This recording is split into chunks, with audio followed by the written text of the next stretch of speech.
Singkir speaker, bukti Perikatan Nasional Kerajaan yang sah. Najib dedah, Syafiee banyak minta tender terpilih. Rosmah mungkin dijadikan kambing hitam. Pakatan Harapan bangga dengan kegagalan.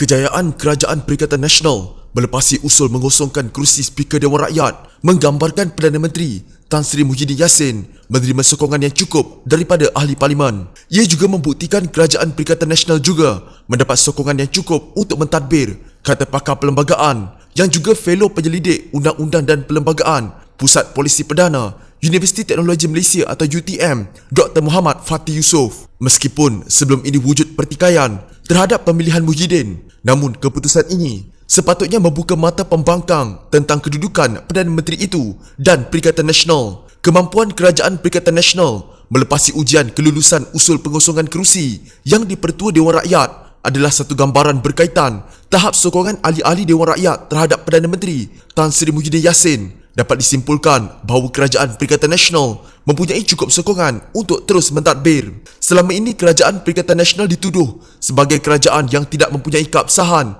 kononnya kerana tidak mempunyai sokongan majoriti. Hakikatnya, Kerajaan Perikatan Nasional mempunyai keabsahan sejak dari awal. Yang di-Pertuan Agong mempunyai budi bicara di bawah perlembagaan untuk memilih Perdana Menteri yang pada hemat baginda mempunyai kepercayaan majoriti anggota Dewan Rakyat. Pemilihan yang di-Pertuan Agong tidak boleh dipertikaikan dan tidak perlu melalui undian di Dewan Rakyat, katanya menerusi kenyataan. Namun menurut Muhammad Fatih, prinsip perlembagaan tetap tidak diendahkan oleh sesetengah pihak yang gemar mempersoalkan keabsahan kerajaan yang dipilih oleh Yang di-Pertuan Agong. Ujar beliau, kelulusan usul daripada kerajaan semalam akan dapat menutup mulut mereka. Dalam persidangan Dewan Rakyat, Kerajaan Perikatan Nasional memenangi usul untuk menggugurkan Tan Sri Muhammad Arif Mat Yusof sebagai Speaker Dewan Rakyat. Usul berkenaan berjaya selepas 111 ahli parlimen menyokong usul yang dibawa Muhyiddin. Seramai 109 ahli parlimen pembangkang menyokong tidak setuju dengan usul berkenaan, manakala ahli parlimen Kota Marudu, Datuk Seri Dr. Maximus Johnny T. Ongkili tidak mengundi.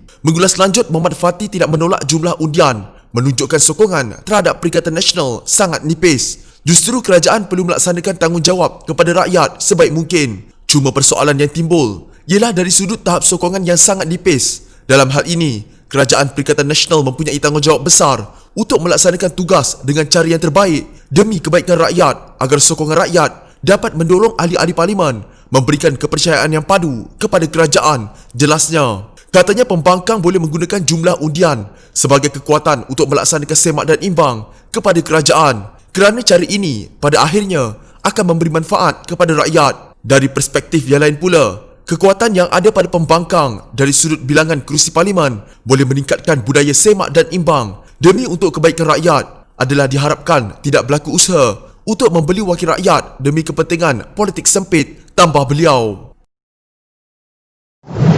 Bekas Perdana Menteri Najib Razak mendedahkan Presiden Warisan Syafiee Apdal merupakan menteri yang kerap menolak pelaksanaan tender terbuka, sebaliknya memilih tender terhad sewaktu menjawat tugas Menteri Kemajuan Luar Bandar dan Wilayah. Najib yang ketika itu turut menjawat tugas sebagai Menteri Keuangan berkata apabila beliau menolak permohonan Syafiee, bekas menteri berkenaan akan mengirimkan surat rayuan untuk dipertimbangkan semula olehnya. Semasa saya Perdana Menteri dan Menteri Keuangan, menteri yang paling kerap menolak tender terbuka dan meminta tender terpilih ialah calon Perdana Menteri Pakatan Harapan Plus. Bila kita tolak dia boleh tulis surat rayuan pula. Jarang ada orang tulis surat rayuan untuk ini. Tidak ada menteri lain seperti dia.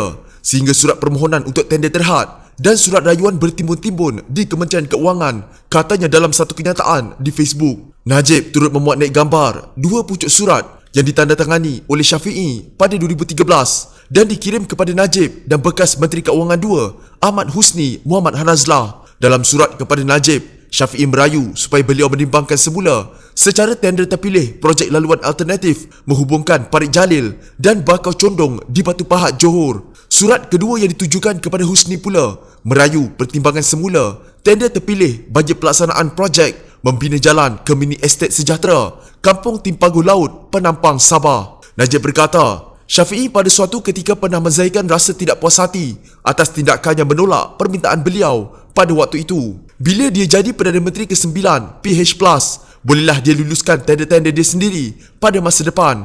Seperti apa yang dia sering buat, bolehlah dia berhenti tulis surat rayuan pada masa itu. Sindir Najib merujuk kepada penamaan Syafiee sebagai calon Perdana Menteri Pakatan Harapan sebelum ini sekiranya gabungan itu berjaya merampas semula Putrajaya.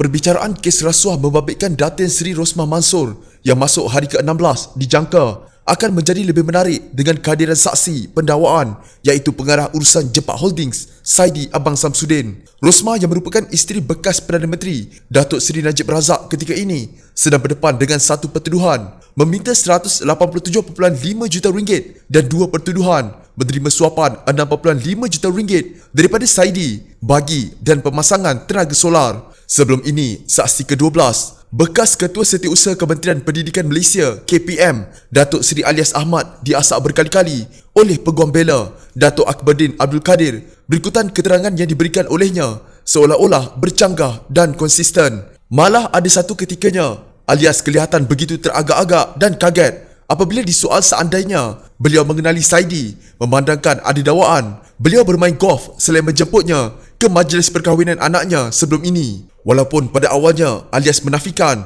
ada mengenali Saidi yang kemudiannya memberitahu Saidi adalah kenalan kepada bekas Menteri Pendidikan Datuk Seri Mahzir Khalid. Malah dakwa Alias Saidi hadir ke majlis perkahwinan anaknya kerana mengikut Mahzir, namun kemudian menukar kembali keterangan itu sambil mendakwa ada kemungkinan pembantunya tersilap menjemput Saidi. Akberdin terus menekan Alias, adakah beliau sebenarnya cuba menjadikan Rosmah sebagai kambing hitam dan melepaskan dirinya daripada dikaitkan dengan penipuan kontrak projek solar berkenaan oleh Jepak Holdings? Juga adakah saksi bersama-sama bekas Menteri Pendidikan bersekongkol dalam melindungi Saidi? Bagaimanapun saksi berterusan mengatakan tidak walaupun dalam keadaan begitu teragak-agak serta sedikit tegang. Terdahulu Akberdin juga bertanyakan mengapa Alias maupun KPM tidak bertindak mengikut laporan polis sahaja selepas mendapat tahu wujudnya perubahan pada kontrak solar membabitkan Jepak Holdings. Antara perubahan itu merangkumi skop kerja, syarat kontrak untuk reka bentuk dan pembinaan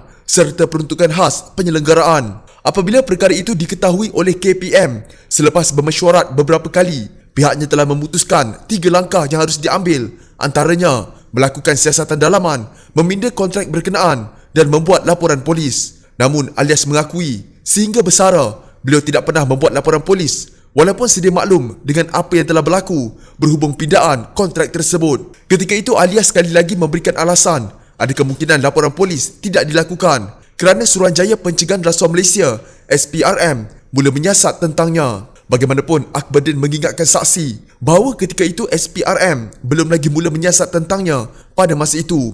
Rosmah didakwa telah menerima suapan rasuah daripada Saidi menerusi bekas pembantu Datuk Rizal Mansor sebagai upah membantu Jepak Holdings mendapatkan projek bersepadu sistem solar fotovoltaik atau PV hybrid serta penyelenggaraan dan operasi genset atau diesel bagi 369 sekolah luar bandar Sarawak secara rundingan terus daripada Kementerian Pendidikan. Beliau didakwa mengikut Seksyen 16(a) Akta Suruhanjaya Pencegahan Rasuah Malaysia 2009 yang boleh dikenakan hukuman penjara maksimum 20 tahun dan denda tidak kurang 5 kali ganda jumlah atau nilai suapan atau RM10,000 mengikut mana yang lebih tinggi jika sabit kesalahan. Rosmah sepatutnya dibicarakan bersama Rizal yang menghadapi 4 pertuduhan meminta dan menerima rasuah bagi pihak Rosmah berhubung projek berkenaan. Namun pada 8 Januari lepas, mahkamah melepas dan membebaskan Rizal daripada pertuduhan itu selepas pihak pendakwaan menarik balik semua pertuduhan.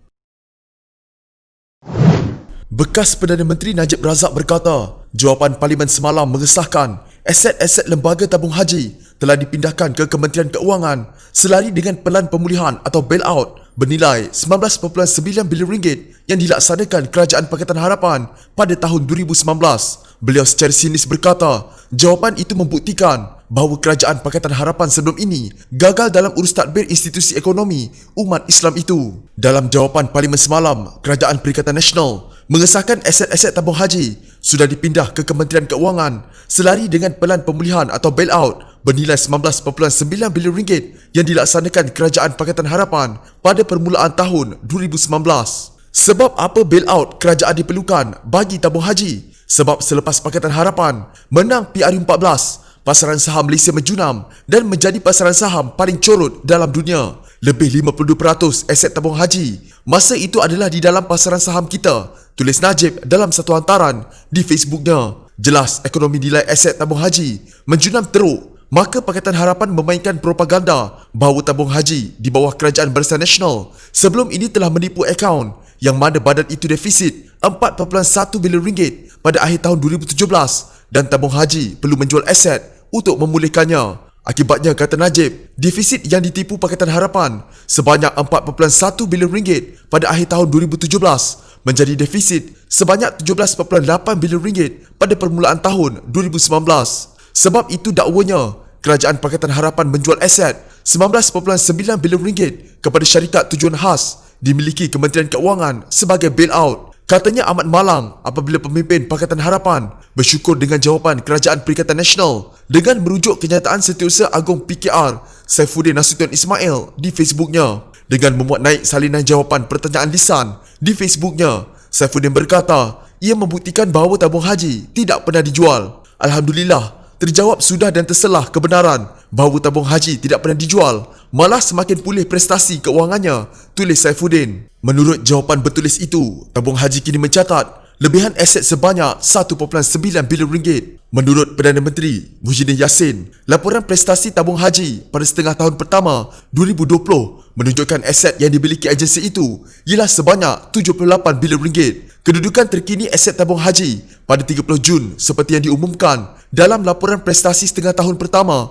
2020 adalah sebanyak 78 bilion ringgit dengan lebihan aset berbanding liability sebanyak 1.9 bilion ringgit, katanya dalam jawapan bertulis di Dewan Rakyat. Mengulas lanjut, Najib berkata, jawapan Kerajaan Perikatan Nasional bahawa aset-aset yang dipindah kepada Kementerian Keuangan bukan dikuasai orang bukan Islam kerana kementerian itu kini diterajui oleh orang Islam. Kerana Menteri Keuangan semalam bukan lagi anak Lim Kit Siang, tulis Najib lagi.